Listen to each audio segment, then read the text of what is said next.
এই ভিডিও কিন্তু যে কোনো সময় ডিলিট হয়ে যেতে পারে, তাই আমি চাইবো তোমরা যত তাড়াতাড়ি পারবে ভিডিওটাকে শেয়ার করে নাও। পারলে এটার কন্টেন্টগুলো তোমরা স্ক্রিনশট, স্ক্রিন রেকর্ড যা হয় করে রেখে নাও তোমাদের কাছে। তো তোমাদের স্বাগত জানাই আমাদের channel let's talk about everything.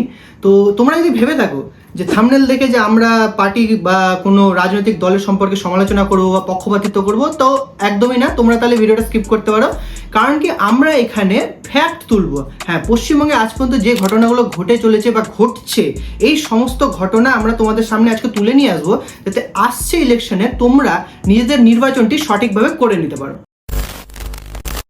তো রিসেন্টলি আমরা মালদায় যে কালিয়াচক আর মোথাবাড়ি রিজনটা ছিল, সেখানে 2 নম্বর ব্লকে দেখলাম যে কি ঘটনাটা ঘটলো। মানে দিল্লি দাঙ্গার মতো ঘটনা একটা আমরা ওখানে দেখলাম, যেখানটাতে মুফাক্কর ইসলামের কথা শুনে যে একটা কমিউনিটি, ওরা কতটা অ্যাগ্রেসিভলি ওখানটাতে রিয়্যাক্ট করলো।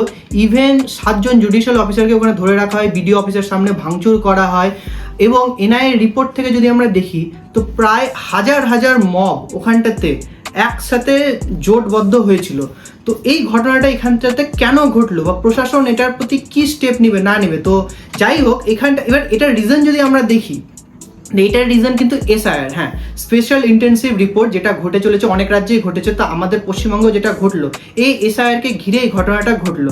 এবার এই এসআইআরটা হলো, আর এখানটাতে আমরা প্রায় দেখলাম যে 90 লক্ষের উপর নাম বাদ হলো। সবার আগে তো একটা কথা, যে এসআইআর কি দরকার ছিল? তো দেখো, এসআইআর দরকার ছিল, হ্যাঁ।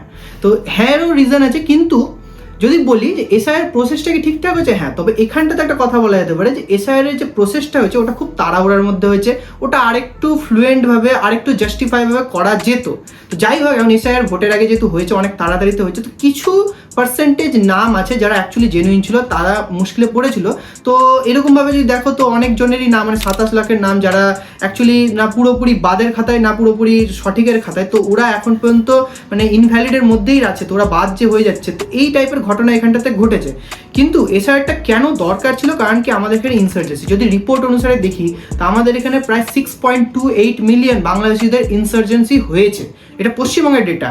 যদি আসামে দেখো, তো ওখানে 1 কোটির কাছাকাছি এই ডেটাটা প্রায় গিয়ে দাঁড়িয়েছে।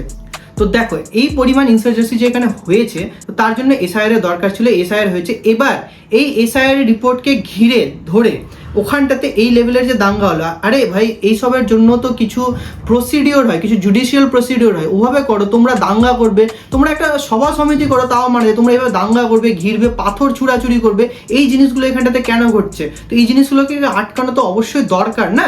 তো এই জিনিসগুলো দেখা উচিত এখানটাতে। ইভেন সিআরপিএফরা যখন গেছিল, তো ওখানে জুডিশিয়াল অফিসার 7 জন জুডিশিয়াল অফিসারকে সারাদিন ধরে রাখা হয়েছিল। তো ওরা এসআইআর কাজ করছে, তারপরে ওদেরকে ধরে রাখা হচ্ছে, তো ওদের তো ছাড়া উচিত না এখানটাতে? এই টাইপের ঘটনা আজ ঘটেছে, কাল আবার ঘটতে পারে, তো অবশ্যই এটা দেখা উচিত।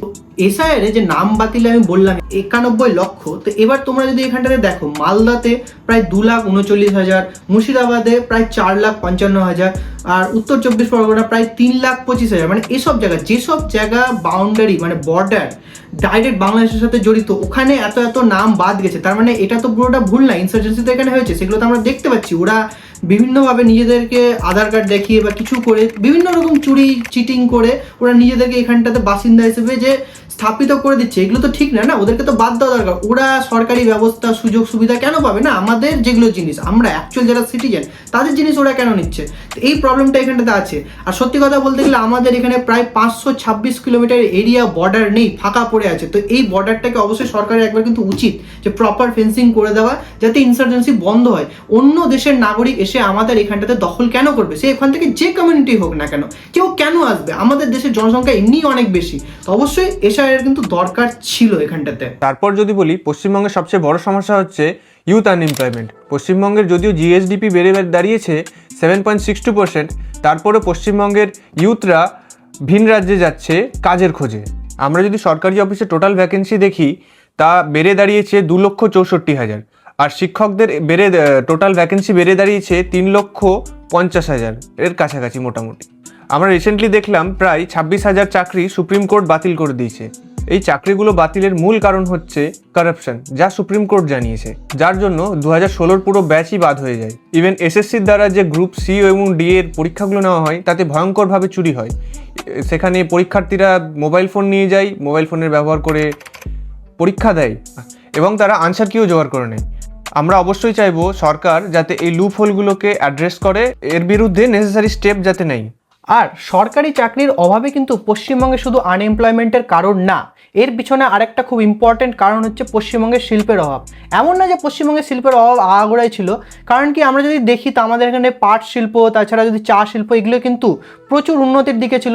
কিন্তু আজ এই যে শিল্পগুলো, চা শিল্প, পাট শিল্প, এগুলো কিন্তু প্রায় লুপ্তপ্রায় হয়ে এসে দাঁড়িয়েছে। এবং আমরা যদি দেখি তো আইটি সেক্টর এখানে কোনো রকম ডেভেলপমেন্ট হচ্ছে না, ইভেন তারা ইনভেস্টও করছে না। 6000-এর বেশি কোম্পানি কিন্তু পশ্চিমবঙ্গকে ছেড়ে চলে গেছে। আর কোম্পানি ছেড়ে যাওয়া কিন্তু একটা বড় লজ্জার বিষয়, কারণ কি কোম্পানি না থাকলে কিন্তু তোমরা সরকারি এমপ্লয়মেন্ট থেকে কত বেশি বা রোজগার করে নেবে। আর এই ঘটনার প্রেক্ষাপট কিন্তু শুরু হয়েছিল টাটার সিঙ্গুরে ফেলিয়ার থেকে, সেই ঘটনা কিন্তু তোমরা সকলেই জানো। আর সবথেকে বড় জিনিস হচ্ছে যে আমাদের এখানে 1500 টাকা করে যে যুবসাথী দেওয়া হচ্ছে, সেটা খুব ভালো, সেটা স্টুডেন্টদের জন্য অতিরিক্ত ভালো। আমাদের মতো স্টুডেন্টদের খুবই ভালো হয়েছে জিনিসটা, বলতে পারো আমরা ইউজ করতে পারছি অ্যাজ এ হাত খরচায়। ইভেন এটাকে বলাও হয়েছে যে আমাদের এখানে হাত খরচা হিসেবে দেওয়া হচ্ছে, যে কলেজ স্টুডেন্ট বা যাদের একান্তই নিডি এই টাকাটা নিয়ে তাদের হেল্পের জন্য ভালো। বাট শুধু কি 1500 টাকা থেকে সংসার তো আর চলবে না, না, আমাদের ফিউচারকেও তো সিকিউর করতে হবে। সেটা অবভিয়াসলি আমাদের রিকোয়েস্ট থাকলে গভর্নমেন্ট যাতে আমাদের কথাটা ভাবে, আর এই 1500 টাকাই যাতে ভবিষ্যতে আমরা 25,000 26,000 টাকা যাতে করে তুলতে সক্ষম হই, সেদিকে যাতে গভর্নমেন্ট একটা প্রপার পলিসি নেয়। তার পরবর্তী যদি খুব ইম্পর্ট্যান্ট একটা পয়েন্ট সম্পর্কে আমি বলি, সেটা হচ্ছে ওমেন এম্পাওয়ারমেন্ট। তো পশ্চিমবঙ্গে যদি আমি ওমেন এম্পাওয়ারমেন্টের দিক থেকে বলি, তো সরকারের বিভিন্ন পলিসিস আছে যেগুলো ওমেনদের জন্য সত্যিই খুব নেসেসারি ছিল, মানে আমাদের মা বোনদের জন্য এগুলো দরকার ছিল। যেমন কন্যাশ্রী। কন্যাশ্রী এমন একটা প্রকল্প যেটা কিন্তু ইউএন দ্বারা রিকগনিশন পেয়েছে, তাও দুইবার, 2015 সালে, 2017 সালে। আর যদি বলি লক্ষ্মীর ভাণ্ডার, যেটা সত্যি খুব ইম্পর্ট্যান্ট একটা স্কিম, কারণ কি স্বামীদের দ্বারা যে ডমিনেট করা হতো তাদের স্ত্রীদেরকে, এই স্কিমটার জন্য কিন্তু সেই ডমিনেশনটা কমেছে। কিন্তু গোটা ঘটনাটা না এখানে উল্টে যায় যখন ওমেনদের সেফটির কথা বলা হয়। আমাদের এখানে নারী সুরক্ষাটা মানে একটু যাতে সরকার এই জিনিসগুলো দেখে, যাতে নারী সুরক্ষার দিকটাও প্রপারলি ডেভেলপ করা হয় এখানটাতে। কারণ কি আমাদের এখানে মানে বলতে লজ্জা লাগে, কিন্তু আরজি করে যে অভয়াকাণ্ড, এইসব ঘটনাগুলো না আমাদের এখানে ঘটেছে। ইভেন সন্দেশখালিতে কিছু ঘটনা, মানে যাই ওগুলো না বলাই ভালো, কিন্তু এই ঘটনাগুলো কিন্তু এখানে অতিরিক্ত চিন্তাদায়ক। ইভেন আমি যদি বলি যে যদি টোটাল ওভারঅল দেখি অ্যাসিড অ্যাট্যাক্স, তো আমাদের পশ্চিমবঙ্গে কিন্তু ওভারঅল ইন্ডিয়ার মধ্যে 25% অ্যাসিড অ্যাট্যাক্স হচ্ছে। তারপর লাভ জিহাদি, এই টাইপের জিনিসগুলো কিন্তু পশ্চিমবঙ্গ খুব একটা পিছিয়ে নেই এই ঘটনাগুলোতে। তো সরকারের কাছে রিকোয়েস্ট থাকছে যে সরকার যাতে এই পয়েন্টগুলোকে অবশ্যই দেখে, মানে একটু নেসেসারি স্টেপস যদি নেওয়া যায় না সরকারের দ্বারা, তাহলে এই ঘটনাগুলোকে না আগে থেকেই থামিয়ে দেওয়া সক্ষম। তো এটাই আমাদের কাছে নিবেদন থাকলো যে এই ঘটনাগুলোকে যাতে অবশ্যই সরকার খুব হালকাতে না নেয়, যাতে এটা দেখেন প্রপারলি। পশ্চিমবঙ্গে আরেকটি বড় সমস্যা হচ্ছে স্বাস্থ্য। যদিও আমাদের এখানে স্বাস্থ্যসাথী কার্ডের মতো এক ম্যাসিভ স্কিম লঞ্চ করা হয়েছে, যা আর্থিক দিক থেকে দুর্বল ব্যক্তিদের জন্য এক আশীর্বাদ স্বরূপ, কিন্তু অসুবিধাটা তখনই যখন ব্যাপারটা চলে আসে কোয়ালিটিতে। কারণ সরকারি হসপিটালগুলো চিকিৎসার মান উন্নত করছেই না, বরঞ্চ কার্ডকে নিজেদের সুবিধার জন্য ব্যবহার করছে। যেমন তারা ফেক বিলিং করছে, সার্ভিস রিভিউজ করছে এবং আননেসেসারি ট্রিটমেন্টের দ্বারা নিজেদের লাভ করছে। আর এসব কারণের জন্যই ঐহো নার্সিংহোম কেস, মাদার নার্সিংহোম কেসের মতো ঘটনা ঘটছে, যার সম্মুখীন হচ্ছে সাধারণ জনগণ। তো আমরা এখানে যতগুলো ঘটনা হয় সমস্ত কিছু তুলে ধরলাম। আরও অনেক ঘটনা ঘটেছে, সেগুলো সম্পর্কে তোমরা জানো বা প্রপারলি ওগুলো হয়তো বলা যাবে না। তো ওই জন্য আমাদের এটাই তোমাদের বলার আছে যে তোমরা কিন্তু ভোট আসছে, তোমাদের আর্টিকেল 326, হ্যাঁ, সংবিধান নিজে তোমাদেরকে ক্ষমতা দেয়, নিজেদের ইচ্ছে অনুসারে তোমরা নির্বাচন করবে, কোনো ভয় ভিত্তি এগুলো কিছু মনে রাখবে না। কারণ মনে রাখবে আর্মি, সিআরপিএফ, সরকার সবাই তোমাদের সাথে আছে। তো প্রপার ভোটিং তোমরা করবে। আর মনে রাখবে তোমাদের কাছে কিন্তু আর্টিকেল 21 আছে, যেটা তোমাদেরকে রাইট টু লাইফ দেয়। তাই তোমাদের কিন্তু কোনো রকম ভয় বা চিন্তার বিষয় এখানটাতে নেই। তোমরা যাকে সাপোর্ট করো তাকে তোমরা সাপোর্ট করবে। আর সরকার যদি পাওয়ারে আসে, সরকার যেটা বর্তমানে ম্যানিফেস্টো দিয়েছে সেগুলো যদি ওরা মেনটেন করে তা অতিরিক্ত ভালো। তা আমরা অবশ্যই চাইবো যাতে সরকার পাওয়ারে আসলে ওই কথাগুলো মেনে চলে। আর অপোজিশন যদি ক্ষমতাতে আসে, তো অপোজিশন যে ম্যানিফেস্টোগুলো দিয়েছে সেই ম্যানিফেস্টোর কথাগুলো অপোজিশন যাতে মেনে চলে, এটাই আমাদের রিকোয়েস্ট থাকলো। আমরা এখান থেকে কাউকে কোনো রকম সাপোর্ট করি না, সবার নিজস্ব একটা মতামত আছে, সেটা সবাই ইলেকশন দিতে যাওয়ার সময় প্রকাশ করবে।